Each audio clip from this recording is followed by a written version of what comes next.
প্রশ্নটাতে কি বলা আছে, একটি শহরের মোট জনসংখ্যা 40% অশিক্ষিত এবং 60% গরিব, ধনীদের মধ্যে 10% অশিক্ষিত, তাহলে অশিক্ষিত গরিব লোকের সংখ্যা কত? এই ধরনের প্রশ্নে বেশিরভাগ ক্ষেত্রে হয় কি 100 বেস ধরে করতে হবে, আর না হলে কি করতে হবে, মানে একটু কনফিউশন তৈরি হয়ে যায় 100 বেস ধরে করলে, ঠিক আছে। বেশিরভাগ ক্ষেত্রেই বেশিরভাগ স্টুডেন্টই দেখে, তার জন্য এটাকে এই পদ্ধতিটাকে 100 বেস না ধরে এটাকে আমরা অ্যালিগেশনের সাহায্যে করব। অ্যালিগেশনের সাহায্যে করব, কি করব দেখো, প্রথমে লিখবো আমি কত, লিখবো ধনী, আর এদিকে আরেকটা বানাবো কত, কি বানাবো, গরিব। এবার টোটাল কত পার্সেন্ট অশিক্ষিত, 40% অশিক্ষিত মোট, তার মধ্যে কত, আচ্ছা ধনীদের কত পার্সেন্ট অশিক্ষিত, ধনীদের অশিক্ষিত হচ্ছে তোমার কত পার্সেন্ট, 10%, আর গরিবদেরটা আমি জানি না, এই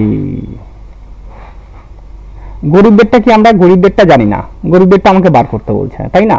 তাহলে এই দুটো, এইবার টোটাল যে আছে, টোটাল লোক সংখ্যা কত, লোক সংখ্যা রেশিওটা আমরা বার করি, লোক কত আছে 60, এটা হচ্ছে গরিব, আর তাহলে 40% কি থাকবে, ধনী, এটা ধনী, এটা কি হবে গরিব, তাই না, গয় দিকে গরিব, তাহলে এটা কাটাকাটি 3, এটা কাটাকাটি করলে কত হবে 2, তার মানে অ্যাকচুয়ালি আসবে আমার এইখানটাতে কত 3 রেশিওতে আসবে, তাই না। গরিবের ঘরে 3 আছে আর ধনীর ঘরে কত আছে 2 আছে, 3:2 এর রেশিওতে।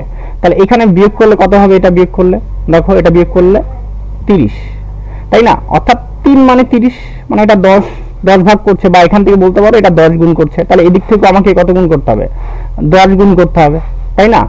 10 গুণ যদি করতে হয় তাহলে এটা, সরি 10 গুণ করলে এটা দাঁড়াবে 20 দাঁড়াবে, 20 দাঁড়াচ্ছে, তাহলে অ্যাকচুয়ালি এই পার্টটা কত হবে, তাহলে এই পার্টটা নিশ্চয়ই এখানে কম আছে, তাহলে এই পার্টটা বেশি হবে, তাহলে এটা 40 আর 20 যোগ করলে কত হবে 60, তাই না। গরিব লোকের রেশিও কত আছে 60, কিন্তু কত পার্সেন্ট হিসাবে, কত পার্সেন্ট হিসাবে তো 60%, তাই না। তাহলে এই 60 এর কত পার্সেন্ট বার করবো আমরা, 60% বার করব, তাই তো। 60 এর 60% করলে কত হবে, এটা 36, তাহলে আমাদের কি 36% হয়ে যাবে, এটাই আমাদের উত্তর, তাই না। এইভাবে এটাকে করতে পারো।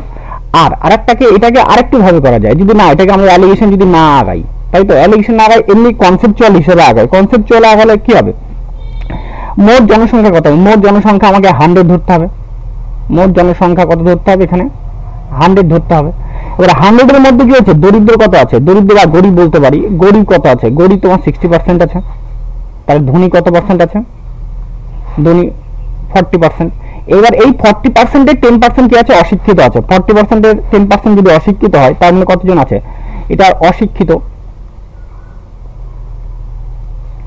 40 ইন্টু 10%, তাহলে অ্যাকচুয়ালি বলতে 4 জন, তাহলে কতজন, 4 জন। এবার 4 জন যদি হয়, 4 জন যদি অশিক্ষিত হয়, তাই না।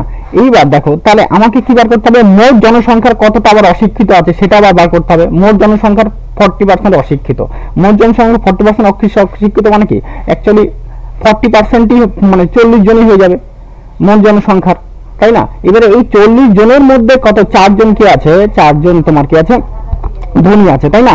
তাহলে এখান থেকে মাইনাস করে দাও, তাহলে 40 মাইনাস কত করে দাও 4, তার মানে 36 জন, বা পার্সেন্টের ভাষায় কি বললাম আমরা বলতে পারি 36%, এই 36% হবে কি গরিব, তাই না। এটাকে এইভাবে তুমি নিতে পারো, ঠিক আছে, হয় অ্যালিগেশনে আগাও আর না হলে